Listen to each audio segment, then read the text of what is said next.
이석증은 겪어본 사람만 압니다. 이건 그냥 좀 어지러운 게 아니고 세상이 갑자기 빙글빙글 도는 느낌입니다. 멀쩡하다가도 어느 순간 눈앞이 돌고 몸이 공중에 뜨는 느낌도 들 수 있고 눕거나 고개를 돌릴 때 더 심해지기도 합니다.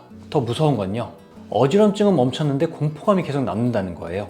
그래서 다들 이렇게 말합니다. 이거 평생 안 낫는 거 아니에요? 또 어지러질까 봐 너무 겁나요. 그래서 병원에 가서 검사를 하면 어떤 경우에는 오늘 시행한 어지럼증 검사는 결과가 이상이 없습니다. 이런 말들 들으면 또 오히려 불안이 더 커집니다. 어지럼증이 언제 또 올지도 모르겠고 고개 한번 돌리는 것도 무섭고 누웠다 일어나는 것도 겁나고 운동은 생각도 못합니다.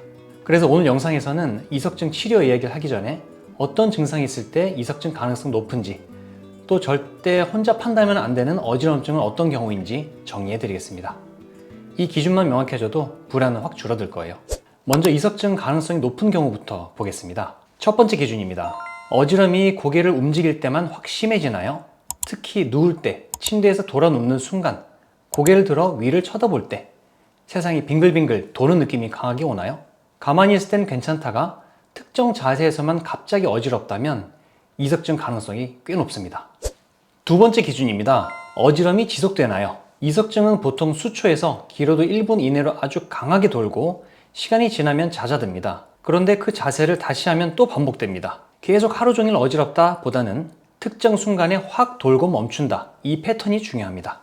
세 번째 기준입니다. 어지럼이 특정 방향에서만 발생하나요? 왼쪽으로 누울 때만 심하다. 오른쪽으로 고개를 돌릴 때만 생긴다. 이런 식으로 특정 방향에서만 반복된다면 이건 강력한 단서입니다. 그리고 정말 많은 분들이 물어보시는 질문인데요. 눈동자가 흔들리는 느낌이 있으면 이석증 맞나요? 네, 가능성 높습니다. 이석증이 생기면 뇌가 지금 내가 회전하고 있다 라고 착각을 해서 눈동자에서 반사작용이 나타나는데, 그래서 눈이 약간 탁탁탁 움직이는 안진이 나타날 수가 있어요.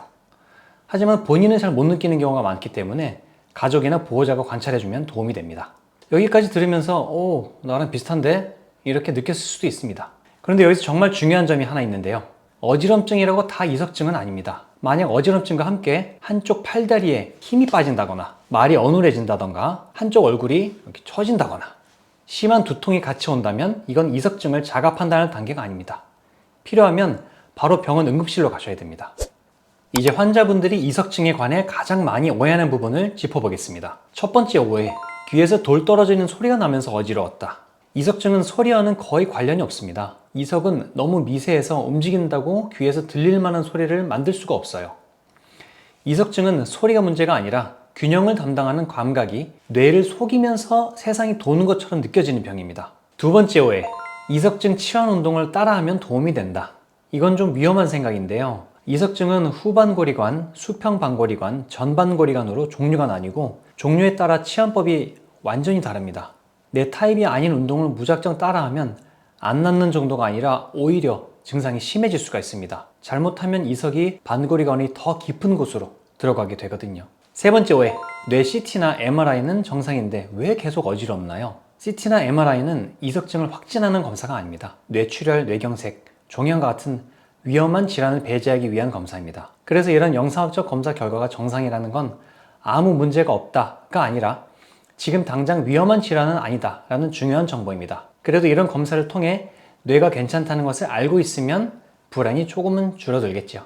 마지막 오해로 약이나 주사로 치료하면 되지 않나요? 이석증의 핵심 치료는 이석을 제자리로 돌리는 이석 치환술입니다. 하지만 구토나 불안감이 너무 심하면 먹는 약이나 주사로 증상을 눌러줘야 치환술을 제대로 받을 수 있는 경우도 있습니다. 그래서 약물 치료는 근본적인 치료는 아니지만 증상 완화에는 도움이 될 수 있어 상황에 따라서 선택할 수 있습니다. 오늘 영상을 정리해 보겠습니다. 이석증은 치료보다 먼저 필요한 건 정확한 진단, 타입의 분류, 그리고 위험한 질환의 배제입니다. 이 기준만 잡혀도 불안은 반 이상 줄어듭니다. 만약 지금 어지러운데 이 기준을 알 수 없다면 혼자 버티지 마시기 바랍니다.